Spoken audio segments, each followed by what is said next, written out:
জুলাই বিপ্লবের ১০০তম দিনে গণহত্যার বিচার দাবি আহত স্বজনদের। প্রশাসনে থাকা ফ্যাসিবাদের দোষরদের তথ্য চাইলেন উপদেষ্টা আসিফ। খুনের চেয়েও ভয়াবহ অপরাধ গুম, মন্তব্য আইন উপদেষ্টার। জুলাই বিপ্লবে ভুক্তভোগীদের ক্ষতিপূরণ ও পুনর্বাসন করবে সরকার। বগুড়ায় ছেলে নয় উম্মে সালমাকে হত্যা করে ফ্রিজে রেখেছিল ভাড়াটিয়া। রাজধানীতে মধ্যরাতে প্রবাসী বাড়িওয়ালাকে কুপিয়ে খুন। সমঝোতায় কাটরাই ছাড়লেন সাতপন্থীরা। ডিসেম্বরে সোহরাওয়ার্দীতে মহাসম্মেলন। তৃতীয় পক্ষের বিরুদ্ধে বিভেদ সৃষ্টির অভিযোগ। এবং রংপুর রাইডার্সে নিজের সেরাটা দিয়ে জাতীয় দলে ফিরতে চান আফিফ। দেশের বাইরেও সম্ভাবনা দেখছেন স্পিন কোচ রফিক।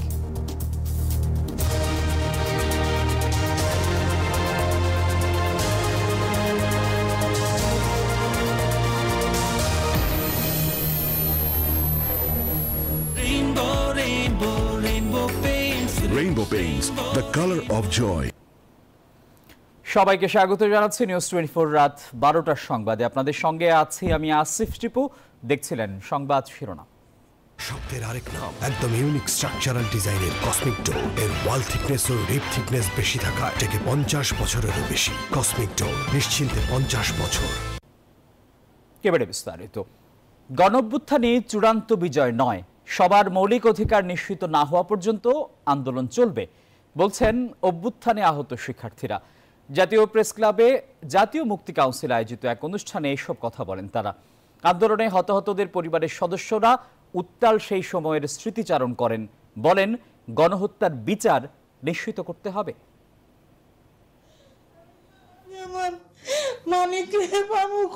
আপনারা এই অবদান আমি কোনোদিন ভুলতে পারবো না। জুলাই বিপ্লবে সন্তানহারা মায়ের এই আর্তনাদ তাদের নিত্যদিনের সঙ্গে।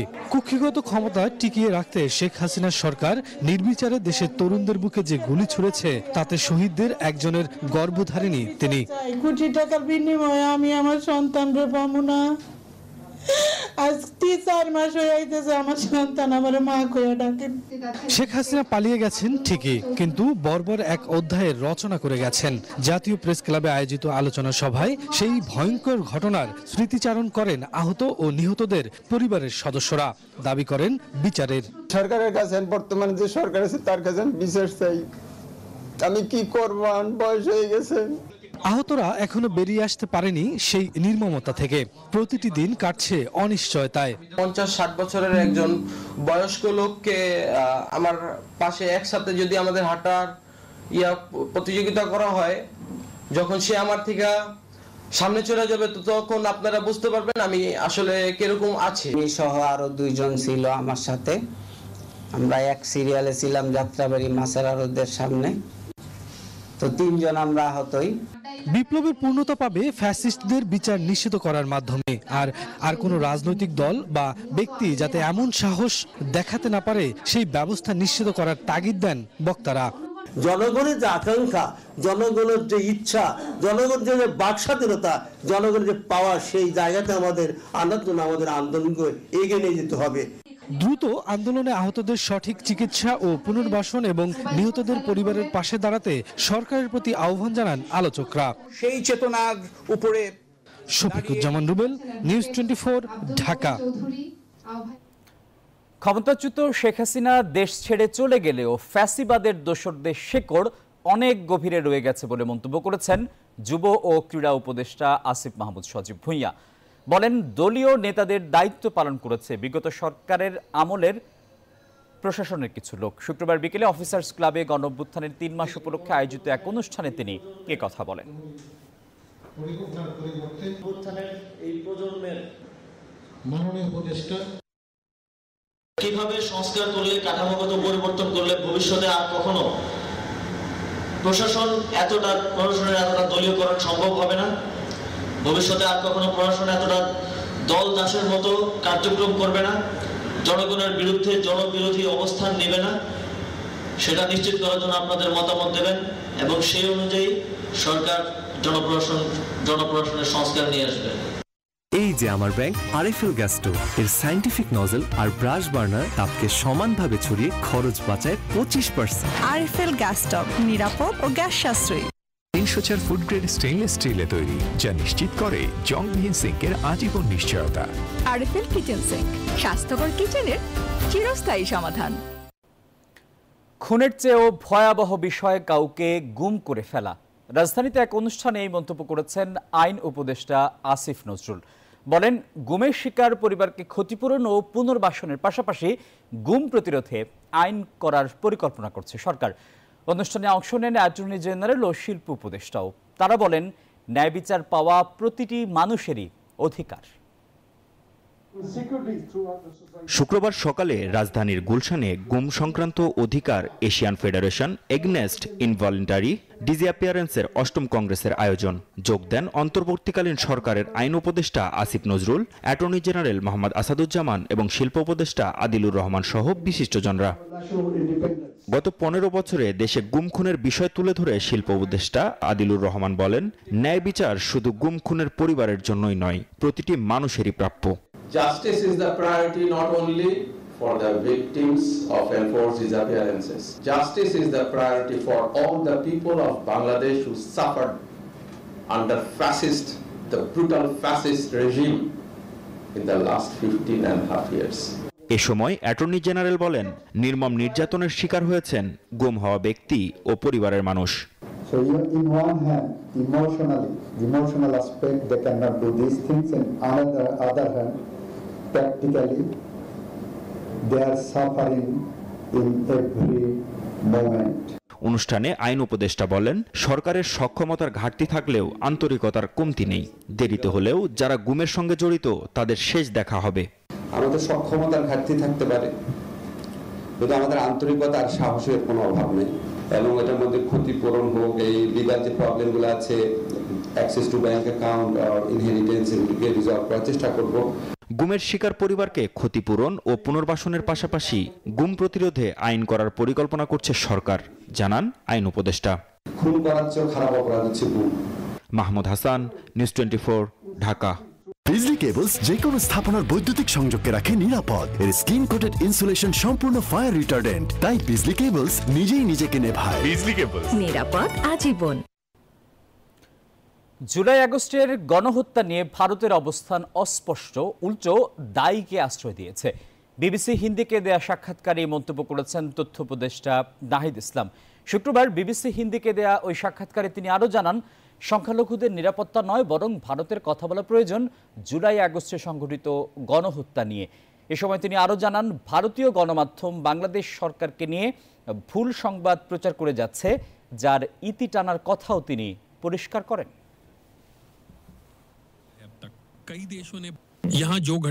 এখানকার সংখ্যালঘুরা আমাদের নাগরিক, তাদের নিরাপত্তা দেওয়া আমাদের দায়িত্ব। এটি নিয়ে ভারতের কিছু বলার দরকার নেই। যেটি নিয়ে বলা দরকার সেটি হলো জুলাই আগস্টের গণহত্যা।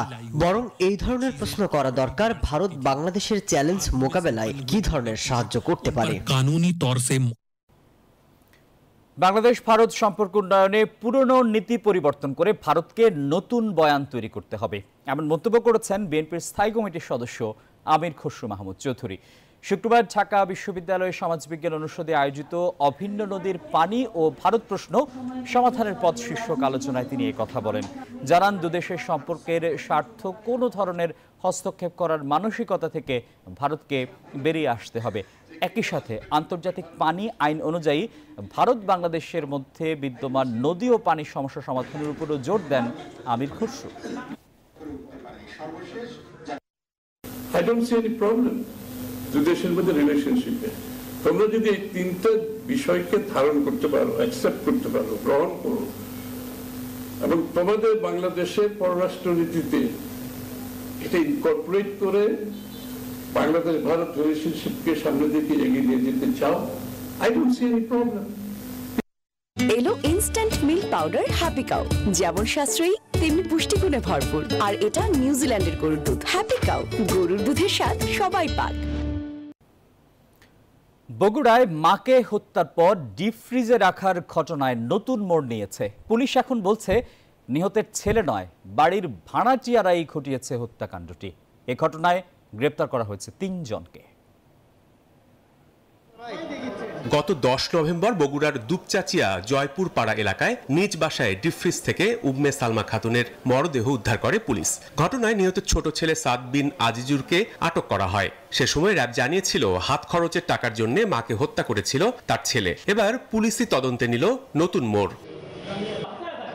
পুলিশ জানায় হত্যাকাণ্ডের সময় ওই বাসা থেকে খোয়া যাওয়া ওয়াইফাই রাউটার ও মোবাইলের সূত্র ধরে সেই বাসার ভাড়াটিয়া মাবিয়া আক্তারকে গ্রেফতার করা হয়। জিজ্ঞাসাবাদে মাবিয়া স্বীকার করেন 4 মাস আগে উম্মে সালমার বাসা ভাড়া নিয়ে মাদক ও অনৈতিক কাজ চালিয়ে যাচ্ছিলেন তিনি। বিষয়টি টের পেলে বাসা ছাড়ার নির্দেশ দেন। ভাড়ার পাওনা টাকা সহ বিভিন্ন ইস্যুতে ক্ষুব্ধ হন মাবিয়া। এর জেরে 2 সহযোগী সুমন চন্দ্র সরকার ও মুসলিমকে নিয়ে হত্যার পর মরদেহ ফ্রিজে রেখে বেরিয়ে যান তারা। গতকালকে অভিযান পরিচালনা করে 3 জন আসামিকে গ্রেপ্তার করেছি।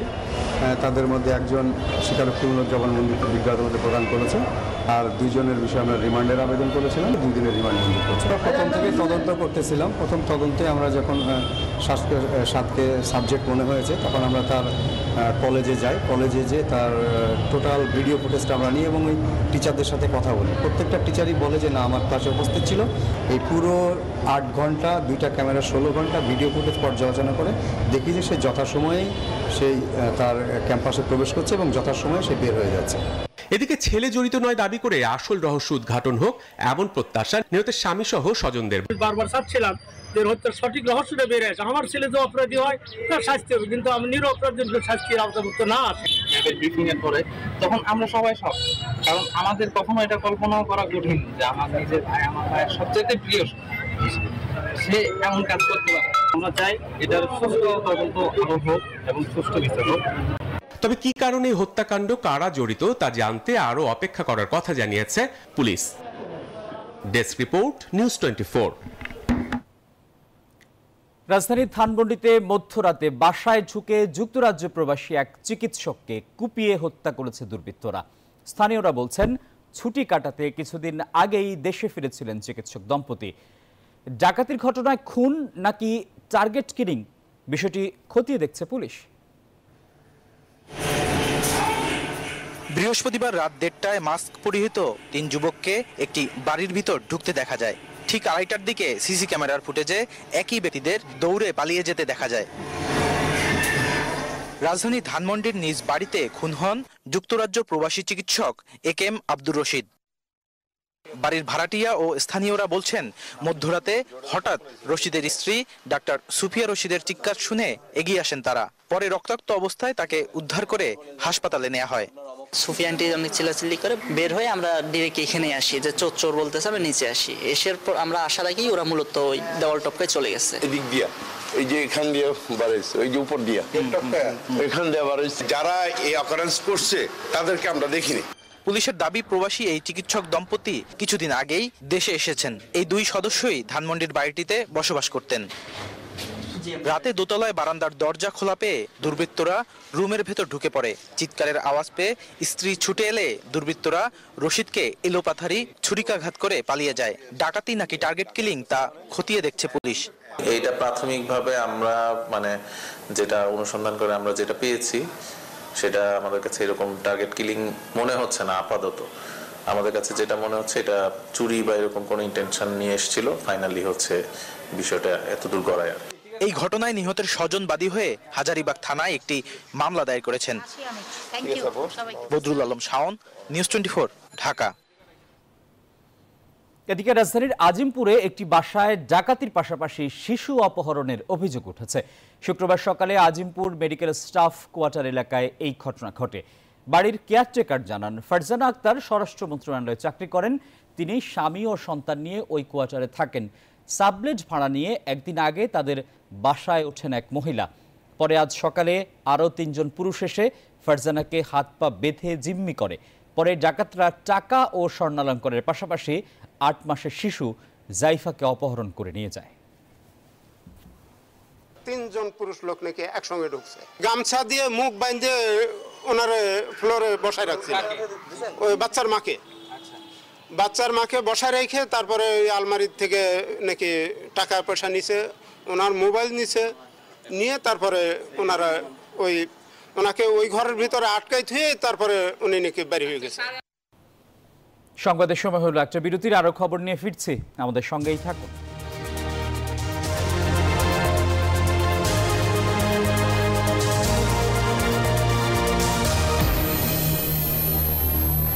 নুডলস খান নাই? তাহলে তো নুডলসই খান নাই। নুডলস খান নাই তো নুডলসই খান নাই।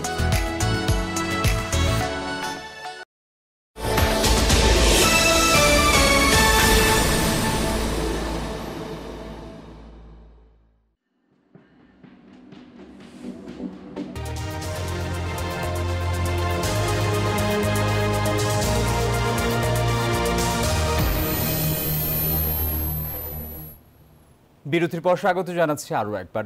বিশ্ব ইজতেমা ঘিরে রাজধানীর কাকরাইল মসজিদে 2 সপ্তাহের জন্য অবস্থান নিলেন সাতপন্থীরা। কোনো অপ্রীতিকর ঘটনা ছাড়াই শেষ হয়েছে তাদের সমাবেশ। নেতারা বলেন, জুবাইরপন্থীদের সঙ্গে তাদের বিভেদ সৃষ্টির পায়তারা করছে তৃতীয় পক্ষ। আগামী 7 ডিসেম্বর সোহরাওয়ার্দী উদ্যানে আন্তর্জাতিক মহাসমাবেশের ঘোষণা দিয়েছেন তারা। সকাল থেকে দেশের বিভিন্ন প্রান্ত থেকে কাকরাইলের মার্কাজ মসজিদে আসতে থাকেন সাতপন্থীরা। ভেতরে অবস্থান নেওয়াকে কেন্দ্র করে উত্তেজনা দেখা দিলেও জুবাইরপন্থীরা চলে যাওয়ার পর পুরো মসজিদ দখলে নেন সাতপন্থীরা। সমাবেশে আসা মুসল্লিরা জানান, নিয়ম অনুযায়ী কাকরাইলের মসজিদে এসেছেন তারা, কারো উস্কানিতে পা দেবেন না। বলেন, এবার প্রথম দফায় ইজতেমা পালন করবে তারা। তাদের প্রত্যেকটা অভিযোগ ভিত্তিহীন এবং তাদের সাথে তাবলিগের কোনো সাথী খুব সামান্য পরিমাণ আছে। একটা ষড়যন্ত্র চলতেই আছে, চলবেই। এই জন্য আমরা দোয়া করতেছি যেন এক হয়ে যায়। বৈষম্য মুক্ত আমরা বাংলাদেশে, আমরা তাবলিগের ব্যাপারে বৈষম্য চাই না।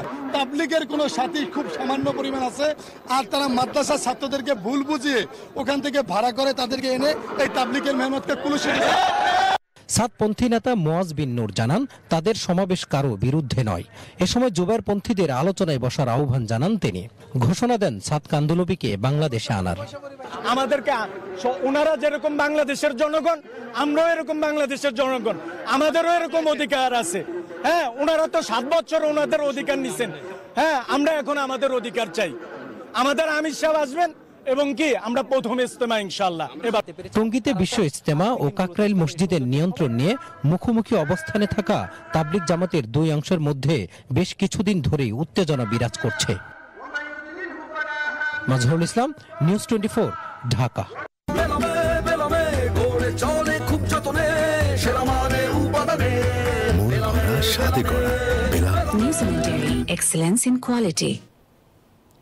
বিদ্যুৎ খাতে কুইক রেন্টাল চুক্তির বিষয়ে আদালতের রায় আসলেও সহজে চুক্তি থেকে বের হওয়া যাবে না। কমিটির মাধ্যমে অনিয়মগুলো খতিয়ে দেখে ব্যবস্থা নেওয়া হবে বলে মন্তব্য করেছেন বিদ্যুৎ, জ্বালানি ও খনিজ সম্পদ উপদেষ্টা মোহাম্মদ ফাইজুল কবির খান। বিকেলে নগরীর সার্কিট হাউস বিভাগীয় ও জেলার বিভিন্ন পর্যায়ের কর্মকর্তা, রাজনৈতিক প্রতিনিধিদের সাথে মতবিনিময়কালে কথা বলেন তিনি। এছাড়া দক্ষিণ চট্টগ্রামবাসীর দীর্ঘদিনের দাবি কালুর সেতুর কাজ আগামী বছরের ফেব্রুয়ারিতে শুরু করা ও নতুন করে ইস্টার্ন রিফাইনারি নির্মাণ করার ঘোষণাও দেন তিনি। দখলদারদের বের করে দিয়ে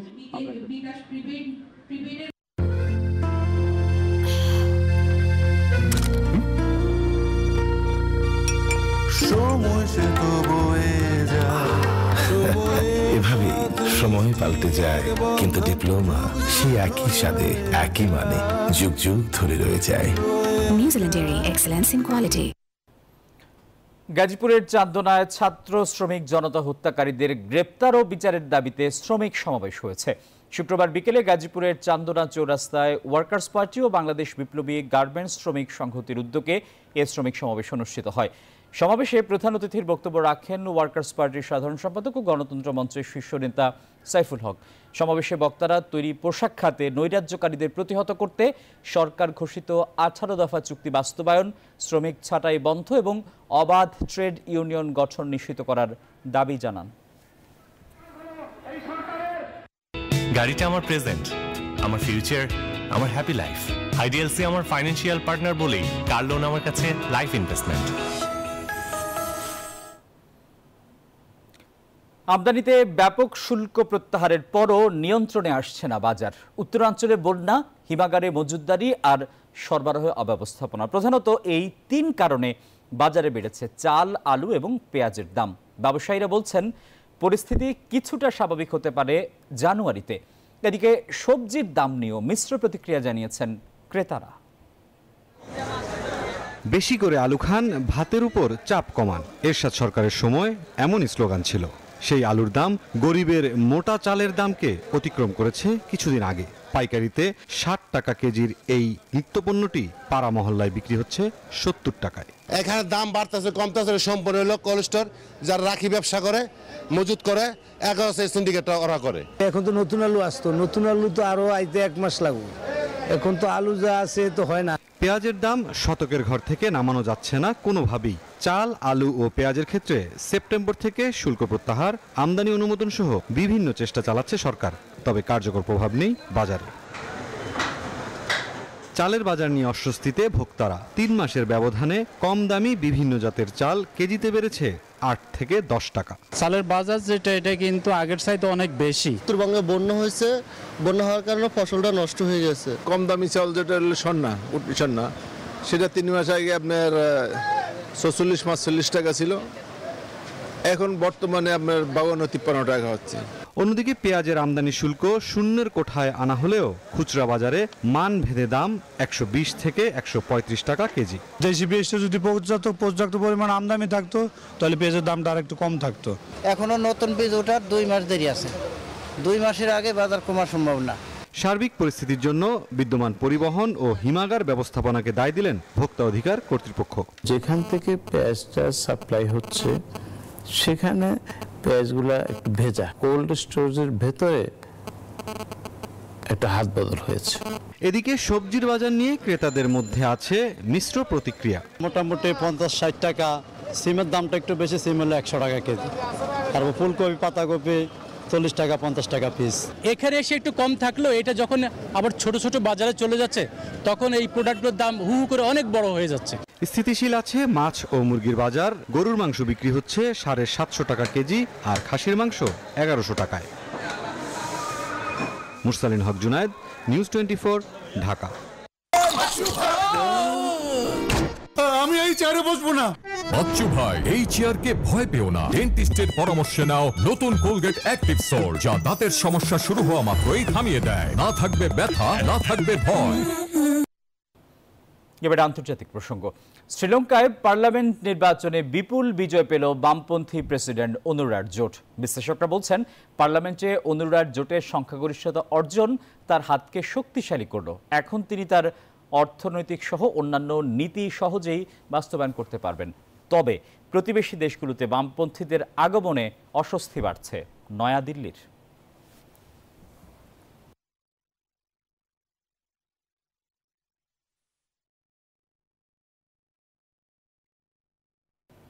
এবারে জানাবো খেলার সংবাদ।